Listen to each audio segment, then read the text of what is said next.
Hello friends, आपका स्वागत है यूट्यूब चैनल डिक्टेशन क्लब में। आज का डिक्टेशन आनंद मासिक पत्रिका अंक 34 से लिया गया है, जो कि विभिन्न स्पीड में होगा।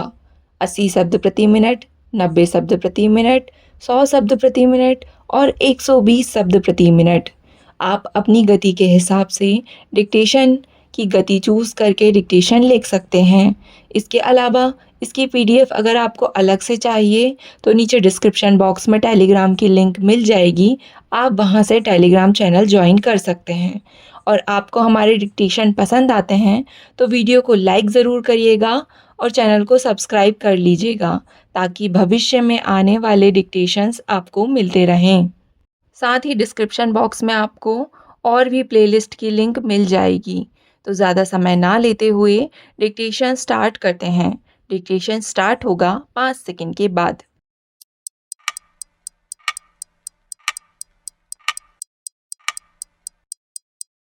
स्टार्ट। महोदय, 11 तथा 13 मई को भारत के माननीय वर्तमान प्रधानमंत्री के निर्णयानुसार पोखरण में परमाणु विस्फोट की घटना स्वतंत्र भारत के इतिहास में तो महानतम है ही, 20वीं शताब्दी के इतिहास में भी महान घटनाओं में से एक है। पूर्व प्रधानमंत्री के पोखरण में किए परमाणु विस्फोट को देश लगभग भूल चुका था तथा उस समय देश की सुरक्षा की वे भयंकर परिस्थितियां भी नहीं थीं जो आज देश के सामने हैं।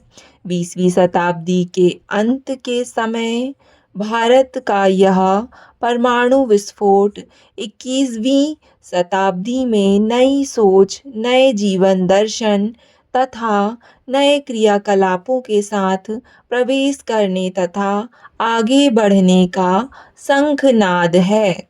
यह इतिहास का ऐसा मोड़ है जो सैकड़ों वर्षों में कभी होता है। इस विस्फोट में जिस प्रकार की गोपनीयता बनाई रखी गई तथा विश्व शक्तियां भी जिस प्रकार इस महान घटना से अनजान बनी रहीं, उसने भी भारत की क्षमता, सामर्थ्य तथा कुशलता को सारे विश्व के सम्मुख स्पष्ट कर दिया है। संसार की दृष्टि में साधुओं और सर्पों का देश भारत आज विश्व का परमाणु शक्ति संपन्न देश बन गया है तथा संसार का ऐसा छठा देश है जिसने अपने ज्ञान विज्ञान तथा स्वदेशी साधनों से परमाणु शक्ति पर अपना अधिकार तथा नियंत्रण स्थापित कर लिया है। इस महान घटना ने न केवल भारत की जनता का माथा ऊंचा किया है तथा देश के प्रति प्रेम एवं गर्व उत्पन्न किया है, बल्कि प्रवासी भारतीयों ने भी गर्व और स्वाभिमान का अनुभव किया है। श्री वाजपेयी के निर्णयानुसार हुए इस विस्फोट ने सारे विश्व में हलचल उत्पन्न कर दी। इसके समर्थन और आलोचना के वक्तव्य तथा लेख प्रकाशित होने लगे तथा मीडिया में चर्चा का सबसे प्रमुख मुद्दा बन गया।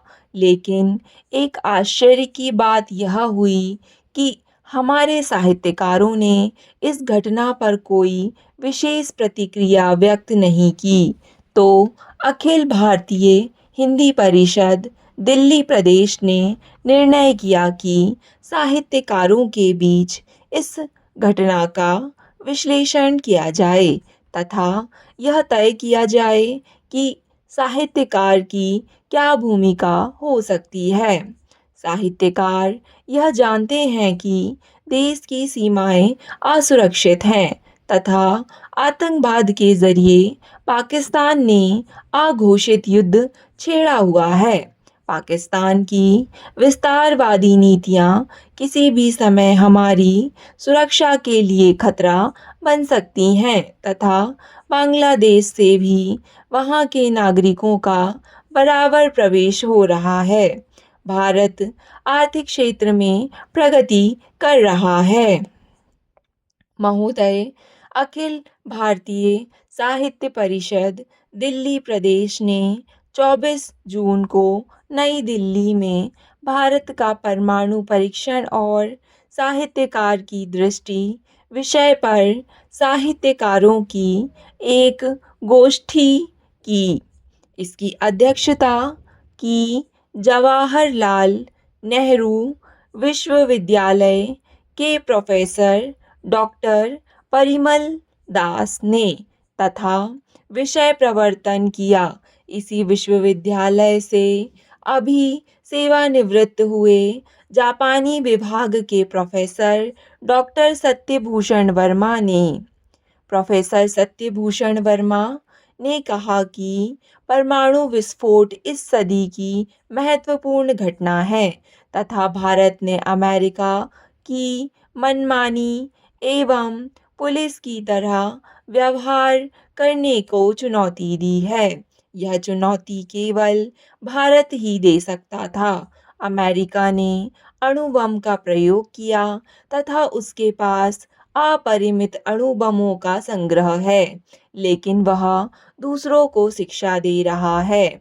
अमेरिका की बौखलाहट स्वाभाविक है, क्योंकि भारत ने उसके एकाधिकार को ललकारा है। अमेरिका, चीन आदि देश आज भी आर्थिक एवं सांस्कृतिक रूप में अपने उपनिवेश पैदा करना चाहते हैं। भारत जैसे देश उनके बाजार हैं और दुर्भाग्य यह है कि हम भी उन्हें इस बाजार में आने के लिए आमंत्रित कर रहे हैं। हम जानते हैं हमारे शत्रु कौन हैं। चीन कब हमारा मित्र था? पाकिस्तान हमारा दोस्त कब था? अमेरिका ने तो बांग्लादेश के युद्ध के समय अपना जहाज बंगाल की खाड़ी में भेज दिया था। भारत कई दशकों से पूर्ण निःशस्त्रीकरण का प्रस्ताव करता रहा है, लेकिन किसी ने उसकी बात नहीं सुनी। अब नाभिकीय परीक्षण किया, तब भी ये देश निःशस्त्रीकरण की बात नहीं कर रहे हैं। ये देश भारत को घेरना चाहते हैं, लेकिन भारत ने अब बता दिया है कि यह संभव नहीं है। भारत का यह विस्फोट वास्तव में एक शांतिपूर्ण विश्व की स्थापना के लिए है, जिसमें सबल और दुर्बल देश बराबर होंगे। भारत 21वीं सदी में इसी दृष्टि से जीना चाहता है।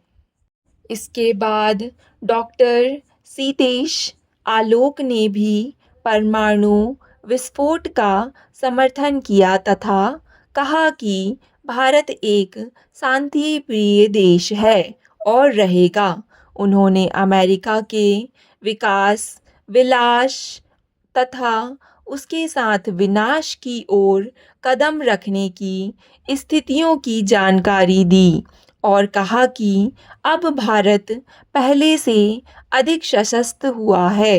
अमेरिका आदि देशों के प्रतिबंध हमारे लिए वरदान बन सकते हैं। हमें ना तो पलायन करना है और ना दीनता दिखानी है। नरेंद्र कोहली ने कहा कि सरकार का यह कदम सर्वथा उचित है। महोदय, मैं यहाँ बहुत थोड़े समय के लिए आई हूँ और मैंने जल्दी जल्दी यहाँ प्रदर्शित सभी चीज़ें देखी हैं, लेकिन मैं कहना चाहूँगी कि यहाँ जो काम हो रहा है और यहाँ की प्रयोगशाला ने जो उपलब्धियाँ प्राप्त की हैं, उनसे मेरा मन उत्साहित हुआ है। प्रदूषण के बारे में मैं आज हम में से कोई भी ऐसा नहीं है जिसे ज्ञात ना हो या उसकी अनदेखी कर सके। जहाँ तक भारत का संबंध है, यहाँ तरह तरह के प्रदूषण पाए जाते हैं। एक तो पुराने ढंग का प्रदूषण है जो गरीबी का परिणाम होता है और जो गर्द गुबार, अस्वास्थ्यकर आदतों, बीमारी आदि को जन्म देता है। दूसरी तरह का प्रदूषण वह है जो इन दिनों कल कारखानों तथा ऐसी ही अन्य परियोजनाओं के कारण उत्पन्न होता है। दोनों ही समान रूप से खतरनाक है। कुछ अन्य देशों की तरह हमारे यहाँ भले ही बहुत ज़्यादा संख्या में कारखाने ना हों, लेकिन जितनी भी फैक्ट्रियाँ या बिजली घर आदि हैं, वही यह जताने के लिए पर्याप्त हैं कि उनके कारण हवा क्या से क्या हो जाती है। मैं अवश्य चाहती हूँ कि हमारे देश का शीघ्रता से औद्योगिकीकरण हो। स्टॉप। डिक्टेशन पसंद आए तो वीडियो को लाइक तथा चैनल को सब्सक्राइब ज़रूर करें। धन्यवाद।